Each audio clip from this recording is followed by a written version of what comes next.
O Livro dos Espíritos. Questão 528.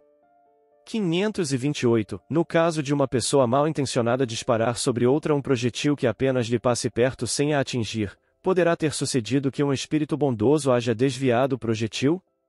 Se o indivíduo alvejado não tem que perecer desse modo, o espírito bondoso lhe inspirará a ideia de se desviar, ou então poderá ofuscar o que impunha a arma, de sorte a fazê-lo apontar mal, porquanto, uma vez disparada a arma, o projetil segue a linha que tem de percorrer,